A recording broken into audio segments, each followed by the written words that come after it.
a really, really well-studied jumping spider.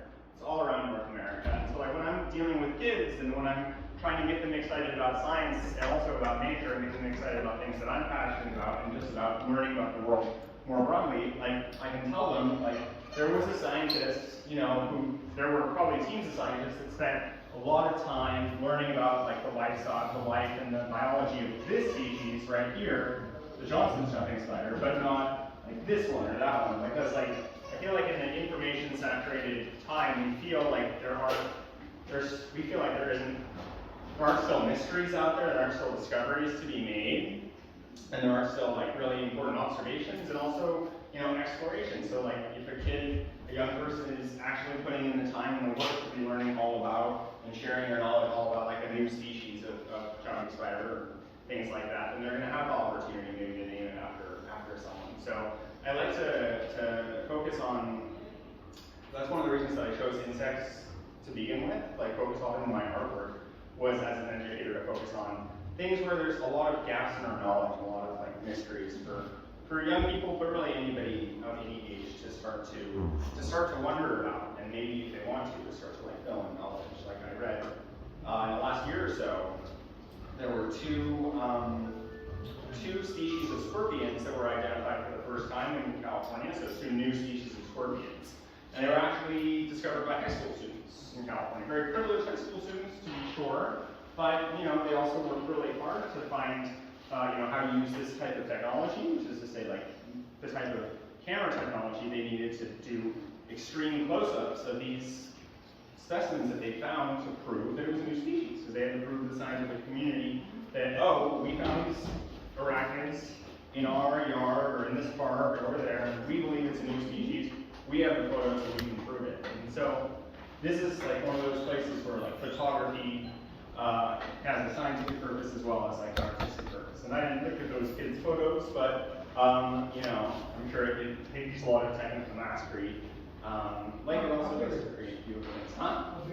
Oh yeah, so most of these spiders, let's see, they're about this big. So most of them are about the size of like a grain rice. So a little bit bigger. So I would say the biggest spider is going to be this one. So this is almost an adult Johnson's jumping spider. And you'll see these in your garden. The only difference that you'll notice is that when they're adults, they'll have a red bottom, and then the females have a big bottom because she's making an egg. Actually making hundreds of eggs that all lay at the same time. So making a big egg case. And so those ones, the whole spider, the biggest they would get, I would say is like as large as the smallest joint on my pinky finger. So this one's a little bit smaller than that. Yeah. So let's see, what time is it? Just a point. Yeah. Just hallucination. Yeah. I the word for jump and espanol is colon. Is that correct? Colon. No, C. Colon. Colon. Anyway, pigeons or clock or whatever are columba livia. It's a scientific name. Columba livia. Yeah. I wonder. C-O-L-O-U-M-B-A, and the species name is livia.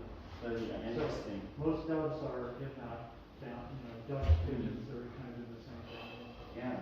And if anyone, I have a list of the species names for all of these. If anyone has any more specific questions about them. Well, yeah. So thanks. This is my artist talk. It's 11 o'clock now. My name is Russ Aguilar. Thank you everyone for coming. Yeah, there's 18 metal prints. These were printed by a San Francisco print shop, SF Photo Works. They're archival metal prints. I took all of these last year. In San Francisco, they represent one suborder of spiders. So spiders have been around for several hundred millions of years. There are thousands and thousands of different species of spiders. 40% of all spider species are this type. They don't build webs to hunt. They don't trap their prey. They're exactly like kittens or cats in the sense that they are ambush predators and they chase and jump on their prey. So kind of like a tiger. So that's why I named one of these tiny tiger. I think to check the list which one it is. Yes. So are they venomous then? Yes, that's a great question. So every spider and many arachnids produce venom. And so that venom, it has first job is to paralyze the prey, so to make it so it shuts down the nervous system of an insect or another invertebrate, so it stops moving. And then it injects something else, which is an enzyme, to start digesting the insides of that unlucky critter, or whatever it is. However, no jumping spiders are strong enough to bite a person, at least none of the ones around here. So none of these jumping spiders can actually bite you.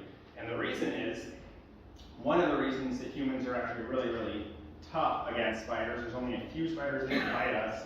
Widow spiders are one type. Wolf spiders can bite humans, although it's not that common, it can happen. Almost none of the spiders in this area can bite people, and that's because humans, lacking fur, have relatively thick skin. So only a couple of spiders actually have strong enough fangs to get through to harm us. So yeah, these ones, trust me, as someone who goes and chases the spiders around a lot with my camera, they avoid you very, very, very much. They don't try to approach. The only thing that I've noticed sometimes, which I think is really cool, is if I'm sitting in a one spot, so I have to get, all these photos are taken within 4 inches of the subject, so I have to sit in one place and allow the spider to get really used to me. The worst and most annoying thing that they'll do sometimes, especially if it's earlier in the day, is they'll just jump onto my camera. Because my camera is black, and they're like, this is nice and warm, and if it's black, I can warm up, and I'll absorb a lot of energy, and hunting is going to be really easy for me, and just sit on my camera in the sunlight for a little while, which is really annoying, because I can't take a photo if you're on my camera. Do you have a question? Have they ever jumped onto your head? I don't think any of them ever jumped onto my head before, although earlier today, I was taking photos, and a leaf hopper, which I'm sure you guys have seen those, in the grasses, jumped directly on my face. Which is really, it didn't really startle me because I'm used to it, but it's very non-helpful. Because I also can't take a photo in that instance either. But leaf hoppers are the kinds of guys that these spiders are adapted to hunt really well. Do you have a question? Yeah, I just want to ask you, I love the pictures and amazing photographs. So I want to ask about the focus you had. Yeah. When you made these images, the focus. Right. You mean just the concentration? Yeah. I was in that moment and I thought this was a good idea, or not. Definitely. So I've been taking bug photos on and off for 10 years, and then prior to the pandemic starting, I started to focus more and more on it. But once the pandemic started, I really began to perfect the craft. And so in order to get within 4 inches, so with my current setup, so all of these photos were taken 4 inches or closer away, which means the very front of my camera was about this far away from the insects, or the invertebrates, the arachnids in this case, which means that I have to go out into nature and kind of think how a bug would think. If I was a bug, what would I be doing today? Where would I be? These guys, they have to eat other insects to survive. They eat insects to survive, so most of them I found on flowers. They're waiting for a pollinator to come by. And so I have to move really slowly, which is something growing up with my mom, who always took us out hiking, I was expecting to make that mileage, right, when I went out into nature. But I had to retrain myself to just go out and kind of look and sit. And once I do find a subject that I think is going to be a good subject, I very patiently try to approach it once again. Hopefully an animal will slowly become more and more adjusted to my presence. Sometimes they don't ever really become adjusted. I just have to kind of keep on pushing it, kind of get closer, try to get that shot until I retreat and let them be. So one thing that I would really, really love, and I was reflecting with fellow artist Leslie about earlier, is that when I am out there and I am looking for and hopefully finding what I'm looking for, I'm completely focused. I'm completely looking at that animal, trying to anticipate its next move. So a lot of this time, I can think of, this jumping spider, for example, it's about a quarter of an inch from its back to its front. It was kind of evading me all around this pea plant, this wild pea plant. And I think, well, this angle isn't going to work. Where's it going to be next? And how can I position myself to get the photo? Another thing is like the focus, like the actual, for the photographers in the room, all these were taken with manual focus, and you'll notice if you look closely, I encourage everyone to look closely at these images, there's only a very narrow pane that's in focus with this style of photography because we're so close to the subject. But I guess I don't want to say too much. I've been speaking for a while, and I want to make sure Heidi has a chance to say some words, and I have a chance to answer some questions. But I guess I picked insects and invertebrates, to focus my work on for a number of reasons.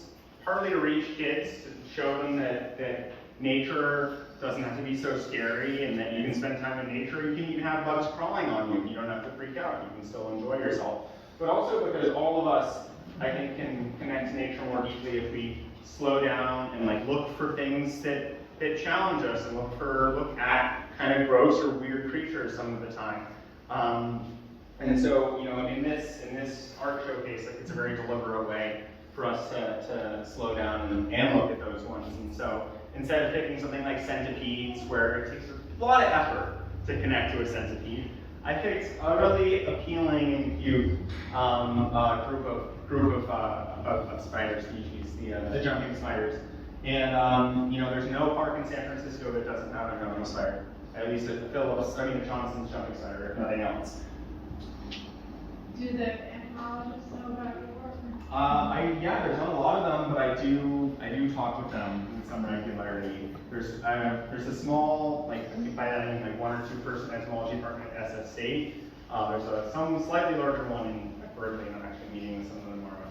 Because I think they would like those photos for their research, for their whatever they're writing.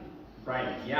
I do try to reach out to departments and also to entomological groups as much as I can. So yeah.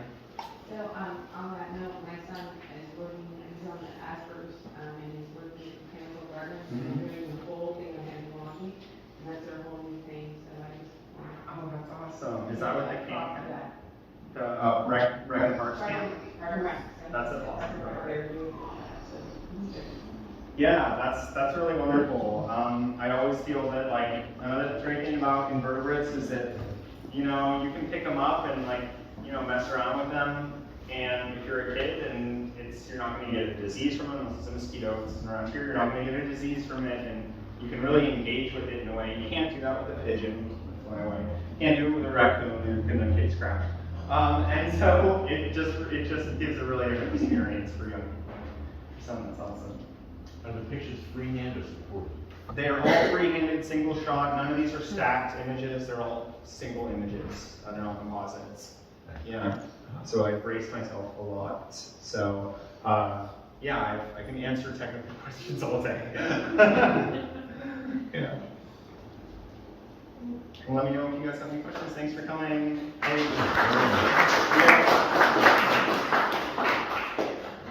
You ever thought to put it in a book?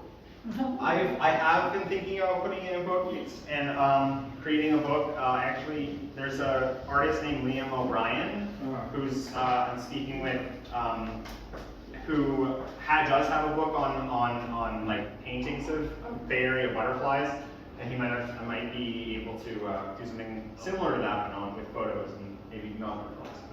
Yeah. I just want to welcome everybody to Think Around Fine Arts. My name is Heidi Harden. I'm the director and founder.